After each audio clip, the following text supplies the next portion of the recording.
ಎಲ್ರಿಗೂ ನಮಸ್ಕಾರ. Welcome back to my channel. ಇವತ್ತು ನಾನು ಸಂಜೆಯಿಂದ ವ್ಲಾಗ್ನ ಸ್ಟಾರ್ಟ್ ಮಾಡ್ತಾ ಇದ್ದೀನಿ. ಇವತ್ತು ನಮ್ಮ ದಾಳಿಂಬೆದ್ದು ಚಿಗುರು ಕಟ್ ಮಾಡಲಿಕ್ಕೆ ಅಂತೇಳಿ ಜನ ಬಂದಿದ್ದರು. ಹೇಗೆ ಗಿಡನ ಕಟ್ ಮಾಡ್ತಾರೆ ಮತ್ತು ನಮ್ಮದು ದಾಳಿಂಬೆ ಗಿಡಗಳನ್ನ ತೋರಿಸೋಣ ಅಂಥೇಳಿ ನಾನು ವ್ಲಾಗ್ನ ಸ್ಟಾರ್ಟ್ ಮಾಡಿದ್ದೀನಿ. ಈ ದಾಳಿಂಬೆ ಗಿಡಗಳು 4 ತಿಂಗಳು ಗಿಡಗಳು. ನಾವು ದಾಳಿಂಬೆ ಗಿಡನ ಹಾಕಿ 4 ತಿಂಗಳಾಗಿದೆ. 300 ಗಿಡಗಳನ್ನ ಹಾಕ್ಕೊಂಡಿದ್ದೀವಿ.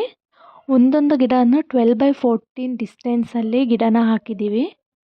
ಏನಕ್ಕೆ ಅಷ್ಟೊಂದು ಡಿಸ್ಟೆನ್ಸಲ್ಲಿ ಒಂದೊಂದು ಗಿಡ ಹಾಕಿದ್ದೀವಿ ಅಂತಂದರೆ, ಗಿಡಗಳು ಸ್ವಲ್ಪ ದೊಡ್ಡವಾಗಿದ್ದಾದಮೇಲೆ ಗಾಳಿ ಚೆನ್ನಾಗಿ ಬರಲಿ ಅನ್ನೋ ಉದ್ದೇಶದಿಂದ ಇಷ್ಟು ಡಿಸ್ಟೆನ್ಸಲ್ಲಿ ಹಾಕಿದ್ದೀವಿ. ಈಗ ಯಾವ ರೀತಿ ದಾಳಿಂಬೆ ಗಿಡದ ಚಿಗುರನ್ನು ಕಟ್ ಮಾಡ್ತಾರೆ ಅಂತ ನೋಡಿ. ಚಿಕ್ಕ ಗಿಡಗಳಾಗಿರೋದ್ರಿಂದ ಬೇಗನೆ ಕಟ್ ಮಾಡೋದು ಮುಗಿಯುತ್ತೆ.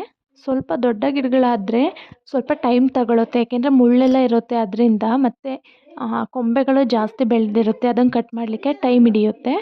ಪ್ರತಿ 3 ತಿಂಗಳಿಗೊಂದು ಸಲ ಚಿಗುರನ್ನ ಕಟ್ ಮಾಡಿಸ್ಬೇಕು. 3ನೇ ತಿಂಗಳು, 6ನೇ ತಿಂಗಳು, 9ನೇ ತಿಂಗಳು ಮತ್ತು ವರ್ಷ. 1 ವರ್ಷಕ್ಕೆ 4ನೇ ಕಟ್ಟಿಂಗ್ ಮಾಡಿಸಿದ್ದಾದಮೇಲೆ ಹಣ್ಣಿಗೆ ಬಿಡೋದು. ನಾವು ಈ ಸಲ 4ನೇ ತಿಂಗಳಿಗೆ ಫಸ್ಟ್ ಕಟ್ಟಿಂಗ್ ಮಾಡಿಸ್ತಾ ಇದ್ದೀವಿ. ಸ್ವಲ್ಪ ಲೇಟಾಗಿಯೇ ಕಟ್ಟಿಂಗ್ ಮಾಡಿಸ್ತಾ ಇದ್ದೀವಿ. ನೋಡಿ, ಈ ರೀತಿ ಒಂದೊಂದು ಗಿಡದಲ್ಲೂ ಚಿಗುರನ್ನ ಕಟ್ ಮಾಡ್ತಾರೆ. ಚಿಕ್ಕ ಗಿಡಗಳಾಗಿರೋದ್ರಿಂದ ತುಂಬ ಫಾಸ್ಟಾಗಿ ಬೇಗನೆ ಕಟ್ ಮಾಡಿ ಮುಗಿಸ್ತಾರೆ. ಈ ದಾಳಿಂಬೆ ಹಣ್ಣು ಡಯಾಬಿಟಿಕ್ ಪೇಷಂಟ್ಸ್ಗಳಿಗೆ ತುಂಬಾ ಒಳ್ಳೆಯದು. ಹಾಗೆಯೇ ಬ್ಲಡ್ ಪ್ರೆಷರ್ ಕೂಡ ಸುಧಾರಿಸುತ್ತೆ. ದಿನಕ್ಕೆ ಒಂದು ದಾಳಿಂಬೆ ಹಣ್ಣು ತಿನ್ನೋದ್ರಿಂದ ನಮ್ಮ ಸ್ಕಿನ್ ಕೂಡ ಹೆಲ್ತಿಯಾಗಿರುತ್ತೆ. ಹಾಗೆ ರಕ್ತನೂ ಕೂಡ ಶುದ್ಧಿ ಮಾಡುತ್ತೆ. ಹೀಗೆ ಸಾಕಷ್ಟು ಹೆಲ್ತ್ ಬೆನಿಫಿಟ್ಸ್ ಇದೆ ದಾಳಿಂಬೆ ಹಣ್ಣನ್ನು ತಿನ್ನೋದ್ರಿಂದ. ದಿನಕ್ಕೆ ಒಂದಾದ್ರೂ ದಾಳಿಂಬೆ ಹಣ್ಣನ್ನ ತಿನ್ನಬೇಕು ನಾವು.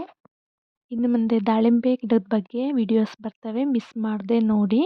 ನಾವು ಹೇಗೆ ಬೆಳಿತೀವಿ, ಯಾವ ರೀತಿ ಅದನ್ನು ಮೇಂಟೈನ್ ಮಾಡ್ತೀವಿ, ಯಾವ ರೀತಿ ಗೊಬ್ಬರ ಕೊಡ್ತೀವಿ, ಔಷಧಿ ಕೊಡ್ತೀವಿ ಅಂತೆಲ್ಲದನ್ನು ಸಹ ನಾನು ಡೀಟೇಲಾಗಿ ತೋರಿಸ್ತೀನಿ ಮುಂದಿನ ವೀಡಿಯೋಗಳಲ್ಲಿ.